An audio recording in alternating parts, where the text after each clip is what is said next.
Hey, everybody. Fascinating and important topic today as we talk about pushing the envelope in AI driven threat intelligence, orchestration, and collective defense with a true innovator in this space at Cyware. Jawahar, how are you? I'm doing very well. Thank you so much, Evan. Pleasure to be here. Well, thanks for being here. Really intrigued by your mission and background with a long history in this industry, companies like Splunk, Cisco, and many more. Maybe introduce yourself and what is the vision mission at Cyware? Yeah, you're right. So I've been in the industry for a while now. Big places as well as relatively smaller places. It's VC funded, PE back. Super excited to be here at Cyber. I'm 11 months in, and what got me to Cyber is the need for the industry to focus on threat-centered architectures. Which is what we've been lacking typically. There's just plenty of noise that you see going around. Um, there's no lack of tools. There's no lack of data.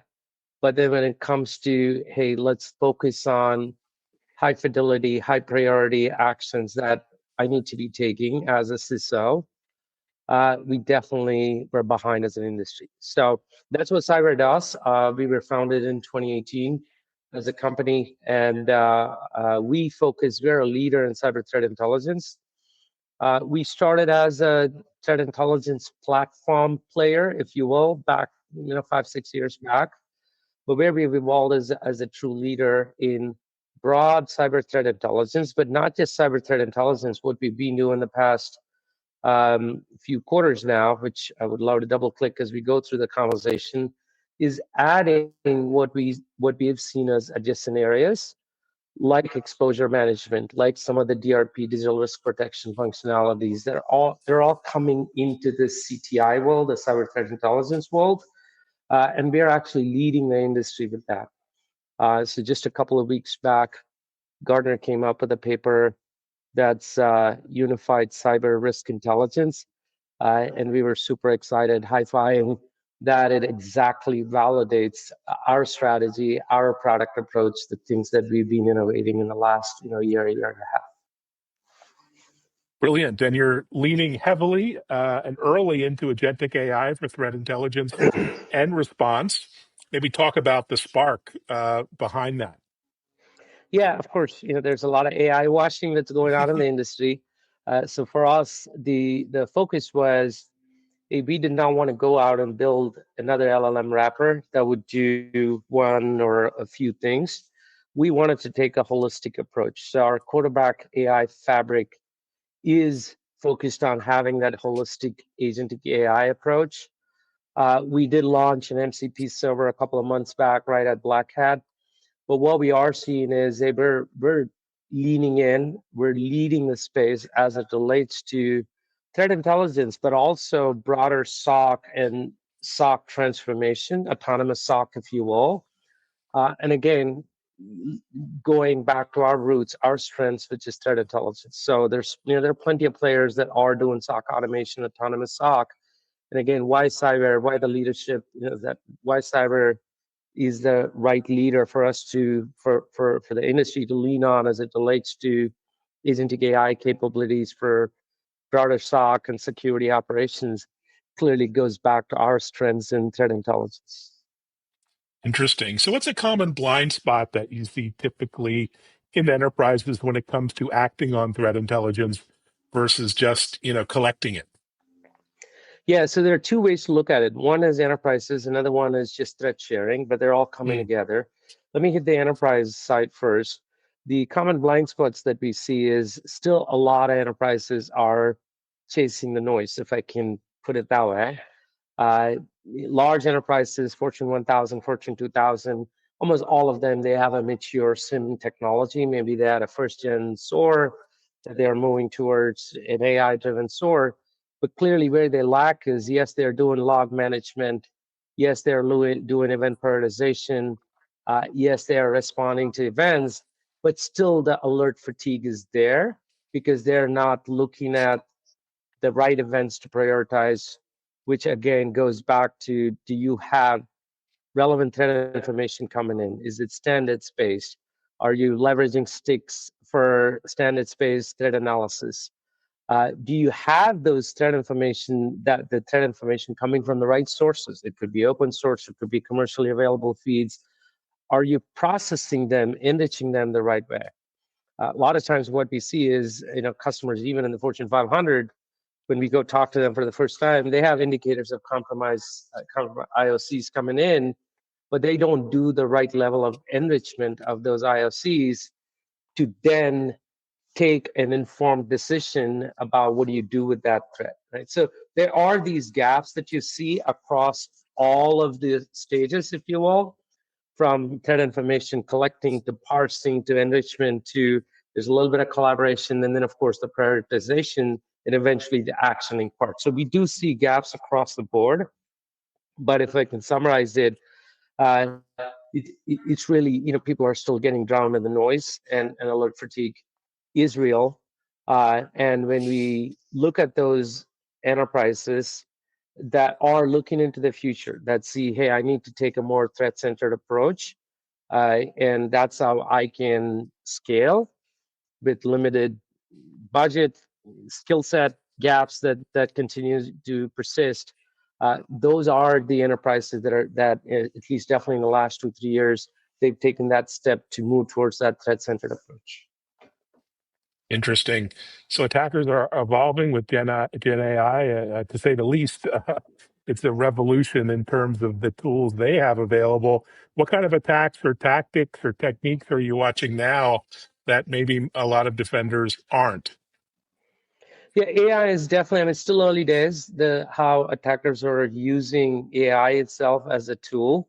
So again, this is where both sides come into play, right?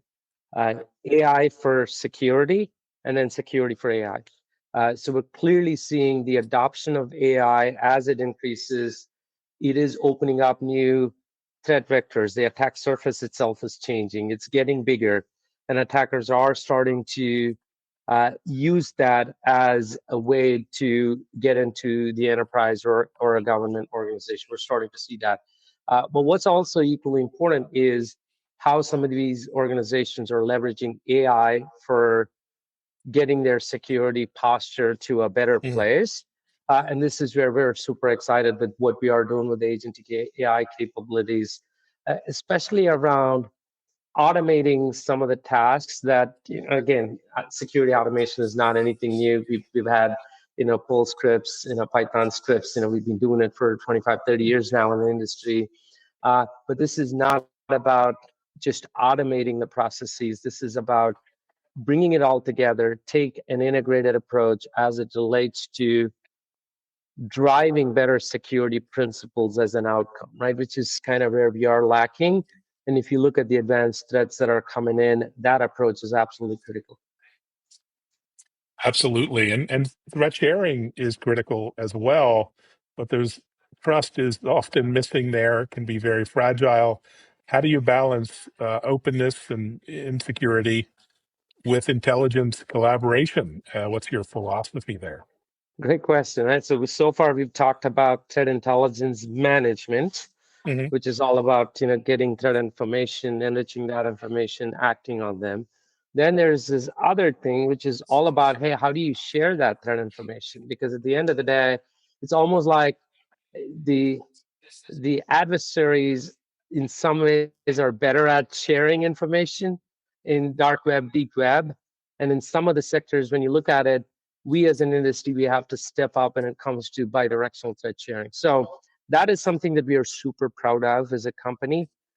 So we do work with almost all of the major ISACs for bidirectional threat sharing. And this is, focused on sectors, focused on industries. We've also built hubs and certs at the government level. We also have other hubs, threat sharing hubs, if you will, bidirectional threat sharing hubs. Mm. That's a little more focused, if you will. Let's say sports teams, clubs that we can drive, or businesses that do have supply chain and downstream entities that they do want to share threat information. So we built that. We're super proud of that, especially the work that we do, the partnership we do with the ISACs. It has come a long way, I would say. They were much better than where we were a few Hmm. years ago.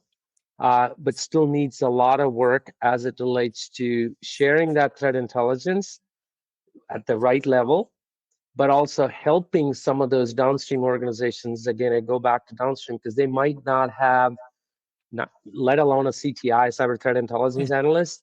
They might not even have a SOC analyst. Maybe they'll have an IT manager. If you're a member of one of these hubs, they might have an IT manager that's doing all things security as well. So what do you do with that threat information that's coming to you? So this is where cyber is very focused on helping those organizations uh, respond to those threats, and in many ways proactively defend themselves from those threats, right? So that it's not always reactive, that a hub shares a certain piece of threat information and you're acting on it, but help them with proactive threat defense.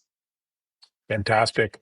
So lots of media and press about how AI will be augmenting human analysts in SecOps and the balance of work, sharing of labor, if you will. What's your approach there? How do you see this rolling out over the next 3 years? Yeah, there is a role for humans to play. That's not going to change. I think, as with anything that we've seen in the industry over the course of the last almost 30 years that I've been in the industry, some of the work that humans are doing today, the mundane, the repetitive tasks, can certainly be done much better, a lot more efficiently through agents, which is what we're seeing in the initial deployments that we are working with some of our customers.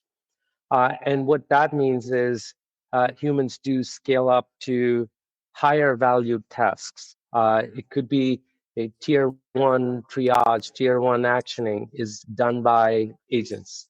But some of those SOC analysts or CTI analysts that were doing tier one activities, they move on to higher level activities and tasks that can truly drive better risk management, enterprise risk management. This is beyond cybersecurity. I mean, cybersecurity is having enterprise level impact. So some of those human capital, some of that human capital can be deployed towards higher level tasks that can then result in better security posture for the enterprise itself. Fantastic. You must have so many really amazing, gratifying case studies of how you're helping customers. It's notoriously difficult to get those anecdotes or real use cases to public, but can you share anything as far as how you're helping shorten response times or even preventing various impacts? Yeah, without naming any of the names, Okay. right? So we work with large enterprises that do rely on us for advanced threat intelligence, what we call as unified threat intelligence management. And where we are super proud is our work that, especially the last 2-3 quarters that we have done, scaling beyond the traditional threat intelligence platform. So we have a few customers, a handful of customers in the last, I would say, let's say the 6 months or so, where they've scaled beyond threat intelligence platform capabilities to add exposure management capabilities, like compromised credential management as an example. Or we've had a handful of customers that did have a separate malware sandboxing, which was a solution that sat outside that they integrated in. So the results, what they've gotten is mean time to detect, mean time to respond has gone down significantly. Their security efficacy has gone up overall. They have better control over state-sponsored threat actors, especially they've based on all the information that we're helping them with.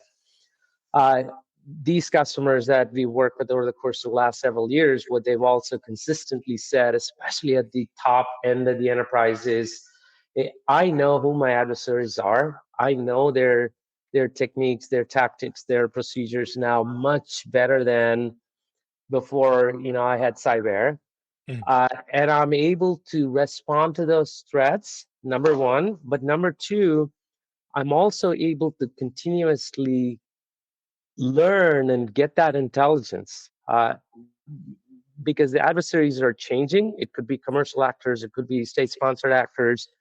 But because I do have this knowledge and I'm acting on this threat information, I am able to constantly learn about the threats that I'm facing and the actors that are coming at me. And I'm able to report that to the board, report that to my CEO much, much better than where I was a few years ago. And especially if you're a public company, that means a lot because you might have been flying blind, but now you know, hey, who are the actors that are adversaries that are coming after you. Yeah, I've blocked these, which is good, but I also have that good intelligence to know how these actors are changing over time, and that puts me at a better place for me to proactively defend myself and my enterprise over time. Wow, what a fantastic vision. And you're clearly doubling down, investing in the future. What's your next frontier or moonshot in terms of threat intelligence broadly? What are you thinking about 3, 4, 5 years, maybe that most people aren't talking about? I wouldn't even say moonshot. That's right here. That's not even 3, 4, 5 years out, Evan. I would say definitely a lot of agentic AI capabilities that we're building up, and we're going to bring it out to the market in a big way. So you would hear from us in the near future. So that's definitely a big focus for us. We're also very much focused on strategic partnerships with smaller players, medium-sized, big players, all of that. So again, in a couple of weeks, you'll hear some big announcements coming out from Cyware. Because at the end of the day, this is a team sport, and then might come across as a cliche, but that is the fact. Cybersecurity is a team sport. So we're working with many of our alliance partners to give that platform that our customers are really looking for. And we're super proud to partner, especially with some of the big players that we are, having strategic partnerships with. And then the third one that I would point out is thinking beyond threat intelligence. So there's so much more that customers are asking cyber threat intelligence platforms to do, and that includes, again, as I mentioned, compromised credentials. If I have some of my credentials compromised and shared in the deep web, dark web, I want to know about that. That was not traditionally in the CTI umbrella. Clearly, we're seeing that. Domain sightings is another one that we did, kind of domain monitoring, domain sightings. So we're seeing some of those things also getting integrated. So our goal is to be that leading platform when it comes to, yes, all things cyber threat intelligence, but also other things that customers in the industry certainly asking us and others to do, and we're leading the pack there. So AI, agentic AI, definitely strong partnerships, alliances with all sizes. And then number 3 is providing that platform approach where we can certainly help our customers beyond what legacy tip players did. Well, amazing progress. Congratulations on the success, and customers are waiting for what's next. It's just great to hear the progress with agentic AI, and I'll be sure to look you up at RSA, which I guess is only a few months away now in San Francisco. Thanks so much for sharing the vision and mission. Thank you so much. Thank you for having me. It's a great opportunity to share where we are going, and honestly, where we are today and the benefits that customers are seeing as they embrace our platform. Thank you. Fantastic. Thanks, Jawahar. And thanks, everyone, for listening, watching. Also, separately, check out our TV show at techimpact.tv, now on Bloomberg and Fox Business. Thanks, everyone. Thanks, Jawahar.